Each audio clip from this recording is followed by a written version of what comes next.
Hello દોસ્તો, કેમ છો? મજામાં ને? ઇન્ડો આઈસમાં આપ સૌનું સ્વાગત છે.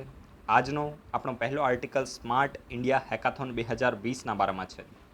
જુઓ, પ્રિલિમ એક્ઝામના પોઈન્ટ ઓફ વ્યૂ આ આર્ટિકલ ખૂબ જ ઇમ્પોર્ટન્ટ છે. સૌથી પહેલાં તો તમને ખબર હોવી જોઈએ કે આ સ્માર્ટ ઇન્ડિયા હેકાથોનનો મેઇનલી મકસદ શું છે.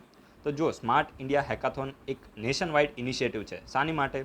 તો જો ખાસ કરીને લોકો પોતાના રોજબરોજના જીવનમાં જે પણ પ્રોબ્લેમ્સને સોલ્વ કરી રહ્યા છે, તો આ પ્રોબ્લેમને સોલ્વ કઈ રીતે કરવા, તો તેનું સોલ્યુશન શોધવા માટે સ્ટુડન્ટને આ એક પ્લેટફોર્મ આપે છે. સમજી ગયા? એટલે કે મેઇનલી આ જે સ્માર્ટ ઇન્ડિયા હેકાથોન છે ને, તો તે ભારતના વિદ્યાર્થીઓ સ્ટુડન્ટ્સ માટે શરૂ કરવામાં આવી છે.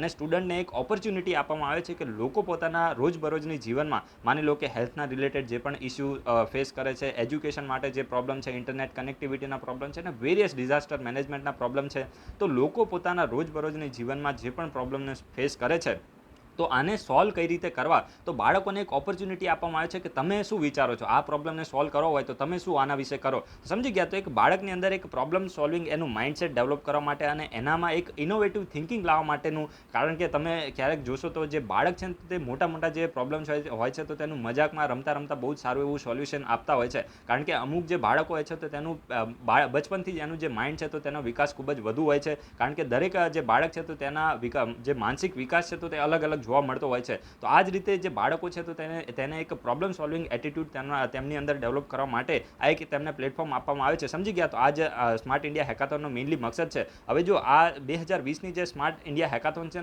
આ પહેલી નથી. આની પહેલાં 2017માં સૌથી પહેલી સ્માર્ટ ઇન્ડિયા હેકાથોન શરૂ થઈ હતી. તો યુપીએસસીએ તમને સ્ટેટમેન્ટ આપવું હશે તો આપી શકે છે કે 2020ની જે સ્માર્ટ ઇન્ડિયા હેકાથોન હતી, તો તે ફર્સ્ટ હતી. તો ત્યારે તમારે કહેવાનું કે ભાઈ આ જે સ્ટેટમેન્ટ છે, તો તે રોંગ છે. કારણ કે પહેલી જે સ્માર્ટ ઇન્ડિયા હેકાથોન છે, તો તે 2017માં ઓર્ગેનાઇઝ થઈ હતી. સમજી ગયા? હવે જો આ તો તમને મેં બેઝિક ઇન્ફોર્મેશન આપી. હવે આ સ્માર્ટ ઇન્ડિયા હેકાથોનને કોણ ઓર્ગેનાઇઝ કરે છે ને, આ તમારે ખાસ નોટ ડાઉન કરવાનું છે. મોસ્ટ ઇમ્પોર્ટન્ટ છે. તો સ્માર્ટ ઇન્ડિયા હેકાથોનને મિનિસ્ટ્રી ઓફ એચઆરડી, એના સિવાય જે all India council of technical education, જેને શોર્ટમાં આપણે AICTE કહીએ છીએ, પર્સિસ્ટન્ટ સિસ્ટમ અને I4C, તો આ ચારેય દ્વારા સાથે મળીને ઓર્ગેનાઇઝ કરવામાં આવે છે. એક વખત ફરીથી બોલું છું કે ministry of human resource and development, એના સિવાય all India council of technical education, persistent system અને I4C, તો આ ચારેય દ્વારા સાથે મળીને સ્માર્ટ ઇન્ડિયા હેકાથોનને ઓર્ગેનાઇઝ કરવામાં આવે છે. અને એનો જે મેઇનલી મકસદ છે, તો એ મેં તમને કીધું છે કે લોકો પોતાના રોજબરોજની જીવનમાં જે પણ પ્રોબ્લેમ ફેસ કરે છે, તો એને સોલ્વ કઈ રીતે કરવા, તો આ સોલ્યુશન શોધવા માટે સ્ટુડન્ટને એક પ્લેટફોર્મ આપવા માટે આ જે સ્માર્ટ ઇન્ડિયા હેકાથોન છે,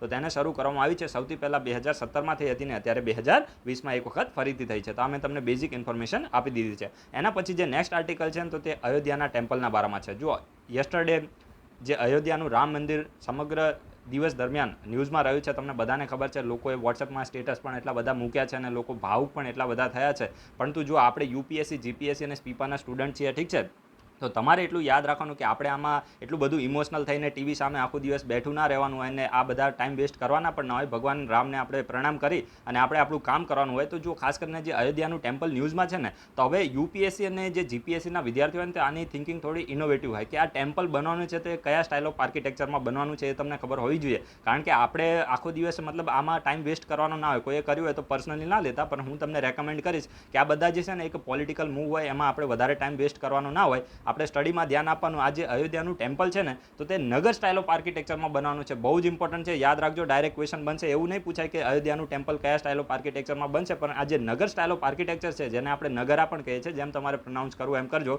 તો આ નગર સ્ટાઇલ ઓફ આર્કિટેક્ચરમાં અયોધ્યાનું રામ ટેમ્પલ બનવાનું છે. તો આ તમને ખબર પડી ગઈ. હવે જો અત્યારે આ જે ટેમ્પલ ન્યૂઝમાં છે ને, તો એ નગર સ્ટાઇલ ઓફ આર્કિટેક્ચરમાં બનવાનું છે. તો હવે આપણને ખબર હોવી જોઈએ કે આ નગર સ્ટાઇલ ઓફ આર્કિટેક્ચર શું છે. આજથી થોડા દિવસ પહેલા જ મેં તમને નગર સ્ટાઇલ ઓફ આર્કિટેક્ચર અને દ્રવિડ સ્ટાઇલ ઓફ આર્કિટેક્ચર છે, તો એના વચ્ચે ડિફરન્સ શું છે તે પૂછ્યો હતો અને ઘણા બધા લોકોએ બહુ જ એકદમ મસ્ત આન્સર આપ્યો હતો. એમાં ખાસ કરીને જે નૈના ચૌધરી છે, એના સિવાય જે વાલા ધર્મેશ છે અને નિસર્ગ છે, તો આ બધા લોકોએ ખૂબ જ સારો એવો આન્સર આપ્યો હતો. હિમાંશુએ પણ સારો એવો આન્સર આપ્યો હતો. તો આ વસ્તુ મને ખૂબ જ ગમી હતી અને હું તમને રિક્વેસ્ટ કરીશ કે બધા લોકો આ પ્રકારનું પાર્ટિસિપેટ કરશો ને, તો ખૂબ જ મજા આવશે, ઠીક છે. તો અત્યારે નગર સ્ટાઇલ ઓફ આર્કિટેક્ચર ન્યૂઝમાં છે ને, તો આના વિશે આપણે બેઝિકમાં ઇન્ફોર્મેશન લઈ લઈએ, ઠીક છે. તો જો નગર સ્ટાઇલ ઓફ આર્કિટેક્ચર છે ને, તો ખાસ કરીને નર્ધન ઇન્ડિયામાં જોવા મળે છે. આ તમને ખબર જ હશે કે જે આપણું નર્ધન ઇન્ડિયા છે, નોર્ધન ઇન્ડિયા, અને આપણે ઉત્તર ભારત પણ કહીએ છીએ, તો ત્યાં જે ટેમ્પલ જોવા મળે છે ને, તો તે ખાસ કરીને જે નગર સ્ટાઇલ ઓફ આર્કિટેક્ચર છે, તો તે એ પ્રકારના જોવા મળે છે. અને આપણું જે સધન ઇન્ડિયા છે, ખાસ કરીને જે તમિલનાડુ છે, કેરલા છે, આંધ્રપ્રદેશ છે, તો આ સદર્ન ઇન્ડિયામાં આવે છે, ઠીક છે. તો ત્યાં જે ટેમ્પલ આર્કિટેક્ચર જોવા મળે છે ને, તો તે દ્રવિડિયન સ્ટાઇલમાં છે, સમજી ગયા. તો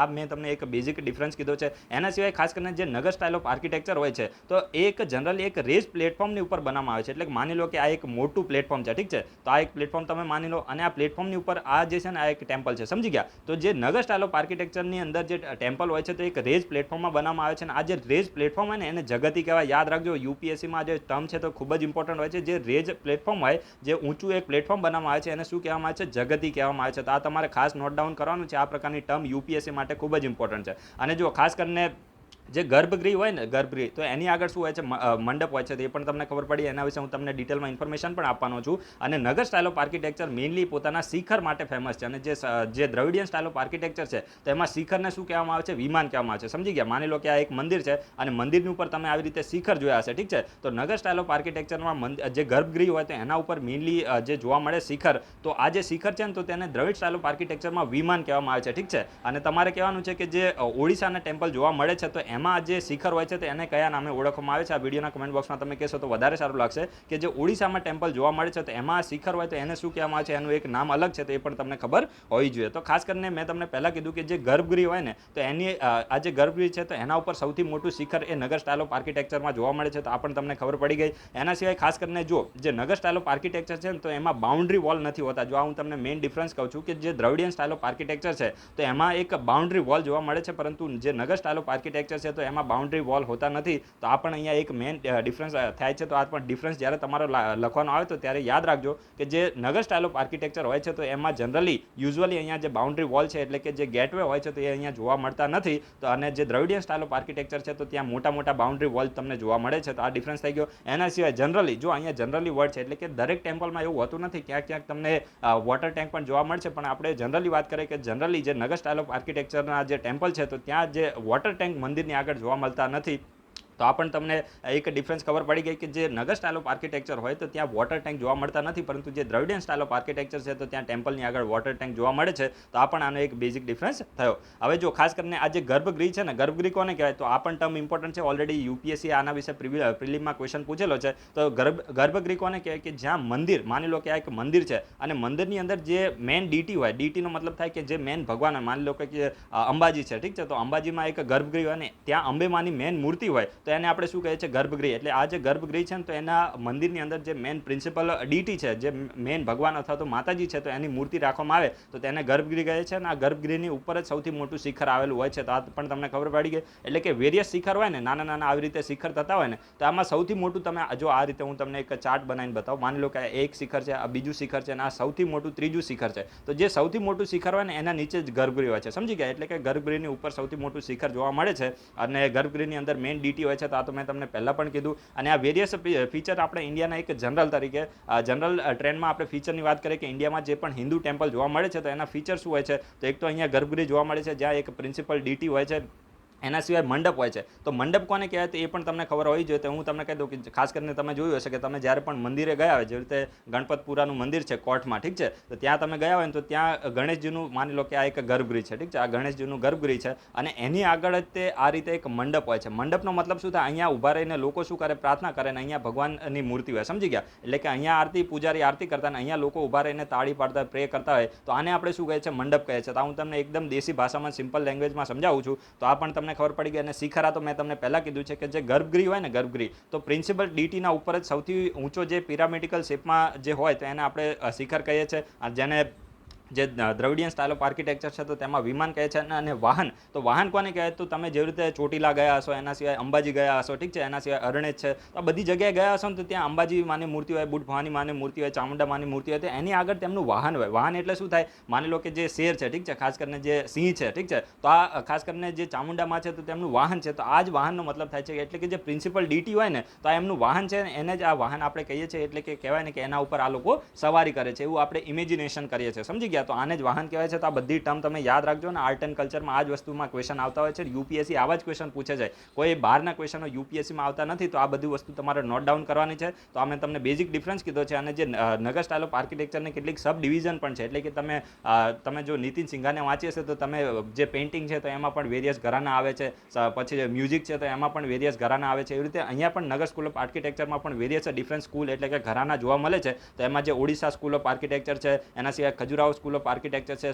સોલંકી સ્કૂલ ઓફ આર્કિટેક્ચર છે, આપણું જે મોઢેરાનું સૂર્ય મંદિર છે ને તો એ સોલંકી સ્કૂલ ઓફ આર્કિટેક્ચરમાં બનેલું છે. ત્યાં તમને વોટર ટેન્ક પણ જોવા મળે છે. જે લોકો ખાસ કરીને આ પાટણમાં આવેલું છે ત્યાં તમે ગયા હશો તો તમને ખબર પણ હશે. તો અમે તમને બેઝિક ઇન્ફોર્મેશન તમને આપી દીધી છે. તો આજે આપણે જે નગર સ્ટાઇલ ઓફ આર્કિટેક્ચર અને દ્રવિડ સ્ટાઇલ ઓફ આર્કિટેક્ચર વિશે થોડી ઇન્ફોર્મેશન લીધી. તો હવે હું તમને એક ક્વેશ્ચન પૂછું છું. તમે નીતિન સિંઘાનિયામાં જે વેસરા સ્કૂલ ઓફ આર્કિટેક્ચર છે એના વિશે તમે વાંચેલું હશે. જે પણ લોકોએ આર્ટ એન્ડ કલ્ચર વાંચ્યું હશે, તમે બીજી કોઈ બુક આજે વાંચી હશે ગુજરાતી, તો ત્યાં પણ તમે વાંચેલું જ હશે કે જે વેસરા સ્કૂલ ઓફ આર્કિટેક્ચર છે તો એમાં શું મેઇન ડિફરન્સ જોવા મળે છે. એના તમે ફીચર્સ થોડા વિડીયોના કમેન્ટ બોક્સમાં લખશો તો વધારે સારું લાગશે કે ભાઈ વેસરા સ્કૂલ ઓફ આર્કિટેક્ચર છે તો એમાં મેઇન આ પ્રકારના ફીચર્સ આવે છે. અને તમારે કહેવાનું છે કે કઈ ડાયનેસ્ટીના સમયમાં આ જે ટેમ્પલ છે તો તે પ્રોમિનન્ટ હતા. તો તમે નામ સાંભળી શકે જે રાષ્ટ્રકૂટા છે, હોયસાલા છે, તો બધી ડાયનેસ્ટીના તમારે નામ પણ લખવાના છે તો વધારે સારું લાગશે. તો આપણે ડિટેલમાં આર્ટિકલ ડિસ્કસ કર્યો છે. એના સિવાય એના પછી જે નેક્સ્ટ આર્ટિકલ છે ને તો તે નેશનલ કોઓપરેટિવ ડેવલપમેન્ટ કોર્પોરેશનના બારામાં છે. તો અત્યારે ન્યૂઝ શું છે કે આપણા યુનિયન એગ્રીકલ્ચર મિનિસ્ટરે જે નેશનલ કોઓપરેટિવ ડેવલપમેન્ટ કોર્પોરેશનની એક યુટ્યુબ ચેનલ છે જેનું નામ છે સહકાર કોઓપટ્યુબ NCDC ઇન્ડિયા. યાદ રાખજો, ઇમ્પોર્ટન્ટ છે. અહીંયાથી ક્વેશ્ચન આવશે, તમને જીપીએસસી પૂછી શકે છે કે સહકાર કોઓપટ્યુબ NCDC ઇન્ડિયા રિસેન્ટલી ન્યૂઝમાં છે તો આ શું છે?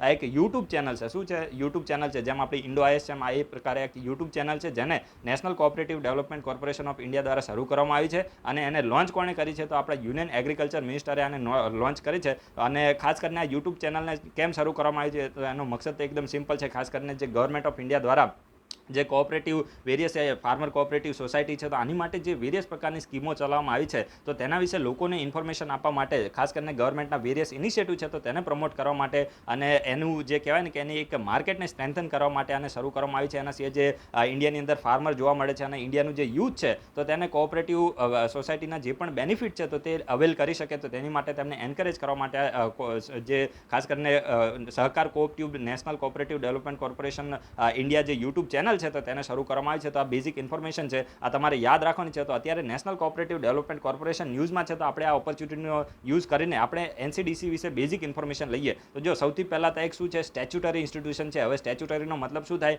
કે આને પાર્લામેન્ટમાં એક્ટ પાસ કરીને આ બોડીને બનાવવામાં આવી છે. સમજી ગયા? એટલે કે નેશનલ કોઓપરેટિવ ડેવલપમેન્ટ કોર્પોરેશન એક સ્ટેચ્યુટરી બોડી છે. આ તમને ખબર પડી ગઈ.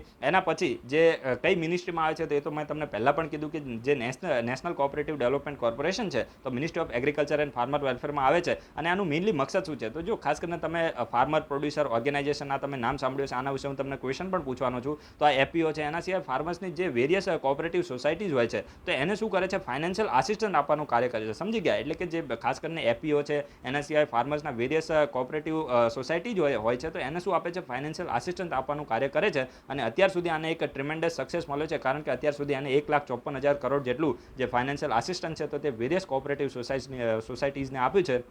તો એટલા માટે જ આપણે આ જે ન્યૂઝ હતું તો એને ડિટેલમાં ડિસ્કસ કર્યું છે. અને એક્ઝામ માટે આ જ પ્રકારના આર્ટિકલ ઇમ્પોર્ટન્ટ બનતા હોય છે. તો હવે જો હું તમને ડાયરેક્ટલી લિંક કરીને અત્યારે ક્વેશ્ચન પૂછું છું કે જે ફાર્મર પ્રોડ્યુસર ઓર્ગેનાઇઝેશન અત્યારે ન્યૂઝમાં છે ને તો આના જ વિશે આથી થોડા દિવસ પહેલાં એક સ્કીમ ન્યૂઝમાં હતી જેનું નામ છે formation and promotion of FPOs, formation and promotion of farmer producer organisation. તો આ એક સેન્ટ્રલ ગવર્મેન્ટની સ્કીમ છે. તો આ થોડા દિવસ પહેલાં જ ન્યૂઝમાં હતી. તો તમારે આ વિડીયોના કમેન્ટ બોક્સમાં કહેવાનું છે કે આ formation and promotion of farmer producer organisation scheme છે તો એક સેન્ટ્રલ સેક્ટર સ્કીમ છે કે સેન્ટ્રલ સ્પોન્સર્ડ સ્કીમ છે. ઠીક છે? તો આ તમારે કહેવાનું છે. આ મેં તમને આના વિશે ડિફરન્સ પણ કીધેલો છે. એના સિવાય તમારે વિડીયોના કમેન્ટ બોક્સમાં આના વિશે થોડી વધારે ઇન્ફોર્મેશન હોય તો એ પણ તમારે થઈ શકે તો આપવાની છે. અને બનો કે તમે એકદમ પ્રિસાઇઝલી લખવાની કોશિશ કરો જેથી કરીને જે ઇમ્પોર્ટન્ટ આન્સર હોય તો એ જ મને ડાયરેક્ટ દેખાય અને વધારે મારે વાંચવું ના પડે. સમજી ગયા? કારણ કે ડાયરેક્ટલી જે છે તો દરેક લોકોના આન્સરને હું ખુદ જ જાતે રીડ કરું છું અને જાતે જ એની રિપ્લાય છે તો એ પણ આપું છું. અને ક્યારેક કોઈ ખોટો આન્સર હોય તો એને હું કરેક્ટ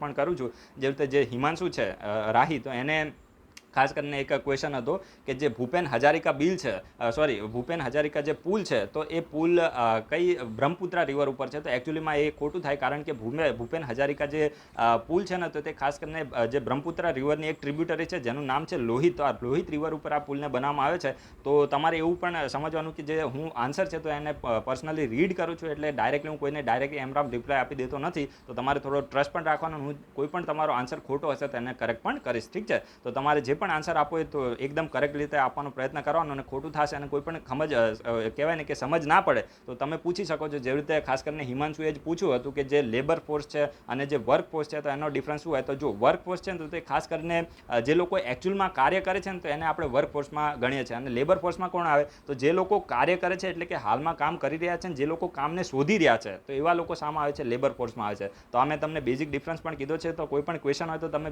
બે ઝીઝક પૂછી શકો છો, અને કોઈ પણ ભૂલ થાય તો ટેન્શન લેવાની જરૂર નથી. તમે ડાયરેક્ટલી મને વોટ્સઅપમાં અથવા તો કહેવાય ને કે ટેલિગ્રામ ચેનલ છે તો ત્યાંથી પણ તમે ડાયરેક્ટ એડમિનનો જે નંબર છે તો ત્યાંથી કોન્ટેક્ટ કરી શકો છો, ઠીક છે. તો અમે તમને બેઝિક જે કહેવાય ને કે તમને એક માઇન્ડમાં એક ક્લેરિફિકેશન આપ્યું છે કે ક્યારે પણ ખોટો આન્સર અપાય તો પણ ટેન્શન લેવાની જરૂર નથી, હું એને કરેક્ટ પણ કરી દઈશ, ઠીક છે. એના પછી જે નેક્સ્ટ આર્ટિકલ છે તો તે હાયર એજ્યુકેશન ફાઇનાન્શિયલ એજન્સીના બારામાં છે. તો જો હેફા અત્યારે ન્યૂઝમાં છે ને, તો અત્યારે ન્યૂઝમાં કેમ છે એ આપણે પહેલાં બેઝિક જાણી લઈએ. એના પછી આપણે કન્ટેક્ટ જાણ્યા પછી હાયર એજ્યુકેશન ફાઇનાન્શિયલ એજન્સીના ફંડિંગ એજન્સીના વિશે આપણે ઇન્ફોર્મેશન લઈશું. તો ખાસ કરીને અત્યારે ન્યૂઝ એ છે કે જે જવાહરલાલ નહેરુ યુનિવર્સિટી છે તો તેને લગભગ 455.02 કરોડ રૂપિયાનું જે ફાઇનાન્શિયલ આસિસ્ટન્ટ છે તો તે હાયર એજ્યુકેશન ફંડિંગ એજન્સી દ્વારા આપવામાં આવ્યું છે. અને આ જે ફાઇનાન્શિયલ આસિસ્ટન્ટ આપવામાં આવ્યું તો એ શાની માટે છે તો ખાસ કરીને જે જવાહરલાલ નહેરુ યુનિવર્સિટી છે તો પોતાની એકેડેમિક બિલ્ડિંગ છે, હોસ્ટેલ છે, રિસર્ચ સેન્ટર છે તો આ બધું બનાવી શકે તો એના માટે જ આ જે ફંડિંગ છે તો આપવામાં આવ્યું છે. તો જો અત્યારે હાયર એજ્યુકેશન ફંડિંગ એજન્સી ન્યૂઝમાં છે તો આપણી પહેલી ફરજ બને છે કે આના વિશે આપણે બેઝિકમાં ઇન્ફોર્મેશન લઈએ, કારણ કે યુપીએસસી અને જીપીએસસીમાં આ જ પ્રકારના ક્વેશ્ચન આવશે. તો સૌથી પહેલાં તો તમને ખબર હોવી જોઈએ કે આ હેફા એ કઈ મિનિસ્ટ્રીમાં આવે છે. તો મિનિસ્ટ્રી ઓફ એચઆરડીમાં આવે છે, સમજી ગયા. તો આ તમારે સૌથી પહેલાં યાદ રાખવાનું છે.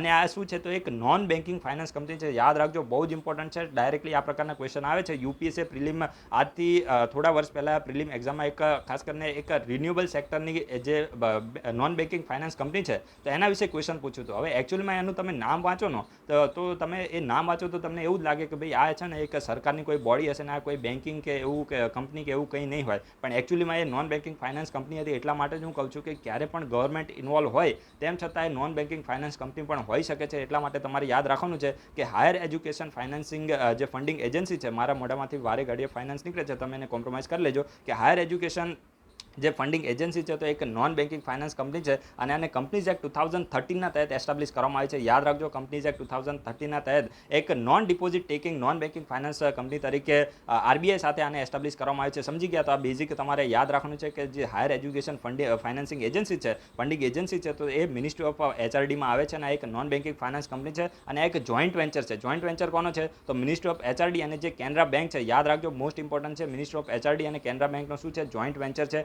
અને આમાં હિસ્સેદારી જે મિનિસ્ટ્રી ઓફ એચઆરડી છે તો એની કેટલી છે 19.91% છે. અને જે કેનરા બેંક છે, કેનરા બેંક તો એની હિસ્સેદારી કેટલી છે 0.09% કેનરા બેંકની હિસ્સેદારી છે. અને આ એક જોઈન્ટ વેન્ચર છે. ક્યારે એસ્ટાબ્લિશ કરવામાં આવ્યું હતું તો 31 મે 2017માં એસ્ટાબ્લિશ કરવામાં આવ્યું હતું. અને એના હિસાબથી યુપીએસસી માટે ઇમ્પોર્ટન્ટ થાય છે. યાદ રાખજો, યુપીએસસી કન્ટેમ્પરરી અફેર્સમાં પણ ક્વેશ્ચન પૂછે છે. યુપીએસસીમાં એક વર્ષના નહીં, લગભગ 2 થી લઈને 3 વર્ષ સુધીના ક્વેશ્ચનો કરંટ અફેર્સમાં આવી જતા હોય છે, કારણ કે યુપીએસસી કન્ટેમ્પરરી અફેર્સમાં પણ ક્વેશ્ચન પૂછે છે. એના હિસાબથી હેફા વિશે ક્વેશ્ચન આવે તો તમારે યાદ રાખવાનું છે આ એક non deposit taking non banking finance company છે.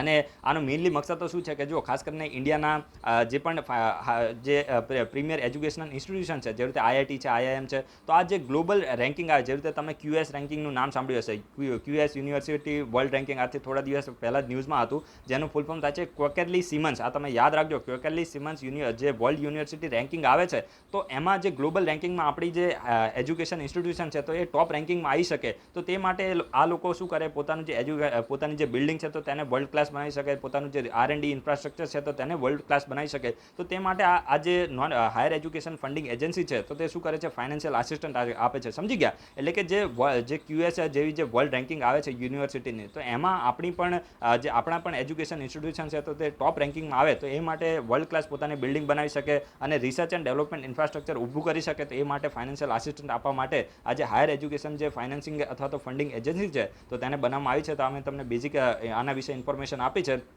જો અત્યારે ખાસ કરીને નોન બેન્કિંગ ફાઇનાન્સ કંપની ન્યૂઝમાં હતી, ઠીક છે, તો આ જ ઓપોર્ચ્યુનિટીનો યુઝ કરીને હું તમને ક્વેશ્ચન પૂછું છું અને યુપીએસસીએ પ્રીવિયસ યરમાં પૂછેલું છે એટલા માટે જ હું પૂછું છું. ખાસ કરીને મેં તમને પહેલાં પણ કીધું છે કે પ્રીવિયસ યરના ક્વેશ્ચનો મને બધા જ યાદ છે. તો તમારે આ વિડીયોના કમેન્ટ બોક્સમાં કહેવાનું છે કે જે નોન બેન્કિંગ ફાઇનાન્સ કંપની છે, ઠીક છે, અને બેંક છે, તો આમાં શું બેઝિક ડિફરન્સ હોય છે. બહુ જ એકદમ કહેવાય ને કે ઓછા શબ્દોમાં તમારે કહેવાનું છે કે જે નોન બેન્કિંગ ફાઇનાન્સ કંપની અને બેંક, તો આ બંને વચ્ચે ડિફરન્સ શું હોય છે આ વિડીયોના કમેન્ટ બોક્સમાં કહેવાનું છે. ખાસ કરીને ચેકબુક ઇસ્યુ કરવી, એના સિવાય ડેબિટ કાર્ડ અને ક્રેડિટ કાર્ડ ઇસ્યુ કરો, તો આ બેઝિક ડિફરન્સ હોય છે. તો આ વિડીયોના કમેન્ટ બોક્સમાં તમારે કહેવાનું છે. અને એના પછી જે નેક્સ્ટ આર્ટિકલ છે તો તે ભારત એર ફાઇબર સર્વિસના બારામાં છે. તો જો સૌથી પહેલાં તો તમારે યાદ શું રાખવાનું છે કે આ જે ભારત એર ફાઇબર સર્વિસ છે તો આને કોના દ્વારા શરૂ કરવામાં આવી છે, તો BSNL, એનું ફૂલ ફોર્મ થાય છે ભારત સંચાર નિગમ લિમિટેડ. આ તમને ખબર છે કે ગવર્મેન્ટની એક PSU છે. તો ભારત એર ફાઇબર સર્વિસ કોના દ્વારા શરૂ કરવામાં આવી છે, તો BSNL દ્વારા શરૂ કરવામાં આવી છે. બસ અહીંયાથી જ ક્વેશ્ચન આવશે. અને આને જે ગવર્મેન્ટ ઓફ ઇન્ડિયાનો ડિજિટલ ભારત ઇનિશિયેટિવ છે, ડિજિટલ ઇન્ડિયા ઇનિશિયેટિવ, આપણે ઇંગ્લિશમાં એને ડિજિટલ ઇન્ડિયા ઇનિશિયેટિવ કહીએ છીએ, તો એના જ ભાગરૂપે ભારત એર ફાઇબર સર્વિસને શરૂ કરવામાં આવી છે.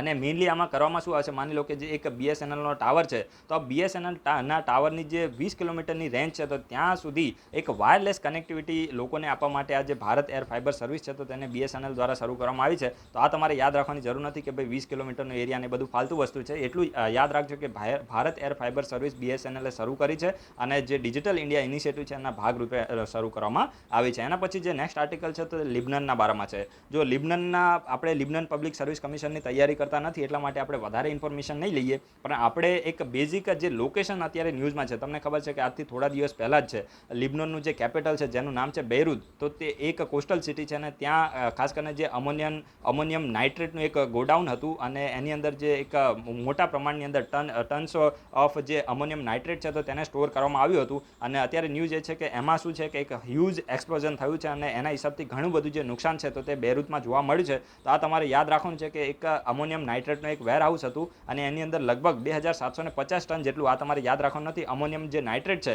તો આ સ્ટોર કરીને રાખ્યું હતું. અને એની અંદર અત્યારે એક બ્લાસ્ટ થયો છે અને આ જે બ્લાસ્ટ છે તો તે લેબનોનનું જે કેપિટલ સિટી બેરુત છે તો ત્યાં બ્લાસ્ટ થયો છે. આ તમને ખબર પડી. હવે યુપીએસસીમાં ક્વેશ્ચન આવશે ને તો એ પ્રકારનો ક્વેશ્ચન આવશે કે બેરુટ રિસન્ટલી ન્યૂઝમાં હતું તો આ કઈ કન્ટ્રીનું કેપિટલ છે, અથવા તો મેચ ધ ફોલોઈંગમાં વેરિયસ 3-4 કન્ટ્રી આપીને તમને કેપિટલ મેચ ધ ફોલોઈંગ કરાવી શકે છે. તો યુપીએસસીમાં આ પ્રકારના પ્રીવિયસ યરમાં ક્વેશ્ચન આવેલા છે. તો તમારે યાદ રાખવાનું છે કે આ જે બેરુટ છે ને તો તે ખાસ કરીને લિબનનનું કેપિટલ છે, સમજી ગયા. આ એક લિબનનનું કેપિટલ છે ને લિબનનની એક લાર્જેસ્ટ સિટી છે.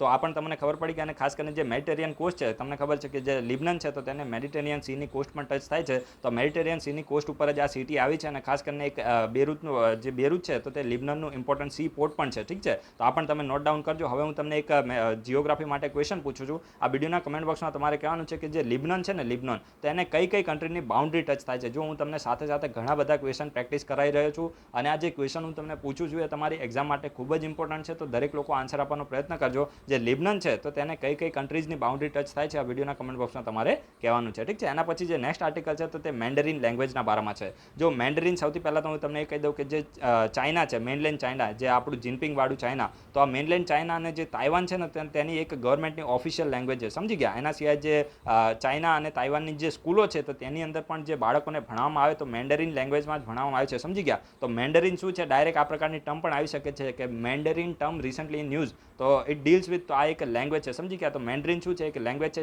કોની, તો ચાઇના અને તાઇવાન, તો આની એક ગવર્મેન્ટની ઓફિશિયલ લેંગ્વેજ છે. એના સિવાય બાળકોને ભણાવવામાં પણ મેન્ડરિન લેંગ્વેજથી જ આવે છે. એના સિવાય ખાસ કરીને જે હોંગકોંગ અને જે મકાઉ છે, જો આ હોંગકોંગ અને મકાઉ પણ થોડા દિવસ પહેલાં ન્યૂઝમાં હતું. મેં તમને ક્વેશ્ચન પર પૂછ્યો હતો કે જે હોંગકોંગ છે તો તે ભૂતકાળની અંદર બ્રિટિશર્સની કોલોની હતી, જે મકાઉ છે તો તે ખાસ કરીને પોર્ટુગીઝની કોલોની હતી. તો આના વિશે મેં તમને ક્વેશ્ચન પૂછ્યો હતો અને ઘણા બધા લોકોએ આન્સર પણ આપ્યો હતો. તો જો ખાસ કરીને જે હોંગકોંગ અને મકાઉ છે ને તો ત્યાં આ મેન્ડરિન લેંગ્વેજનો યુઝ કરવામાં આવતો નથી. યાદ રાખજો, બહુ જ ઇમ્પોર્ટન્ટ છે. યુપીએસસી તમને આ પ્રકારનું સ્ટેટમેન્ટ આપી શકે છે કે Mandarin is the government language for China as well as Taiwan, Hong Kong and Macau. તો એ સ્ટેટમેન્ટ રોંગ હશે, કારણ કે ચાઇના અને તાઇવાનમાં જ મેન્ડરિન લેંગ્વેજનો યુઝ કરવામાં આવે છે. હોંગકોંગ અને મકાઉની અંદર જે લોકલ ચાઇનીઝ લેંગ્વેજ છે જેને લોકલ ભાષામાં કેન્ટોનીઝ કહેવામાં આવે છે. તો આ યાદ રાખજો, થોડું પ્રોનાઉન્સિએશન જે પણ હોય સમજી લેજો. પણ હોંગકોંગ અને મકાઉની અંદર આ જે મેન્ડરિન લેંગ્વેજ છે તો તેનો યુઝ કરવામાં આવતો નથી. અને અત્યારે આ મેન્ડરિન લેંગ્વેજ ન્યૂઝમાં કેમ છે, જો તમને ખબર છે કે આપણી જે નેશનલ એજ્યુકેશન પોલિસી 2020 છે તો તેને લોન્ચ કરવામાં આવી છે. અને આ જે નેશનલ એજ્યુકેશન પોલિસી 2020 છે તો તેણે મેન્ડરિન લેંગ્વેજને ડ્રોપ કરી દીધી છે. એટલે કે જે ભારતના જે સ્કૂલના જે બાળકો હશે તો તેને મેન્ડરિન લેંગ્વેજ ભણવામાં ભણવામાં નહીં આવે. અને આ એક કહેવાય ને કે એક ડિપ્લોમેટિક મૂવ પણ છે, કારણ કે આપણે ચાઇનાને જવાબ આપવા માંગે છે. અત્યારે ચાઇના સાથે આપણા ક્લેસીસ પણ ચાલી રહ્યા છે. એ જ રીતે એક કહેવાય ને કે એક જવાબ પણ આપવામાં આવ્યો છે. અને જે મેન્ડ્રીન લેંગ્વેજ છે તો હવે બાળકોને સ્કૂલમાં ભણાવવામાં નહીં આવે. ખાસ કરીને તમને ખબર છે કે જે ફ્રેન્ચ લેંગ્વેજ છે, જર્મન લેંગ્વેજ છે, તો આ બધી લેંગ્વેજ બાળકોને ભણાવવાની છે, ઇંગ્લિશ પણ ભણાવવાની છે, પરંતુ હવે મેન્ડ્રીન લેંગ્વેજમાં ભણાવવામાં નહીં આવે. તો આ ગવર્મેન્ટે આ પ્રકારનો ડિસિઝન લીધો છે. તો આ પ્રકારનો પણ ક્વેશ્ચન જીપીએસસીમાં આવી શકે છે કે જે નેશનલ એજ્યુકેશન પોલિસી 2020 છે તો તેને કઈ લેંગ્વેજને ખાસ કરીને જે બાળકોને ભણાવવામાંથી એને ડ્રોપ કરી દીધી છે. તો તમારે આન્સર આપી દેવાનો કે મેન્ડ્રીન જે ચાઇનાની લેંગ્વેજ છે, ઠીક છે, અને તાઇવાનની પણ છે. તો આપણે આજે બેઝિક જે કહેવાય ને કે આર્ટિકલ આપણે ડિસ્કસ કરી લીધા છે.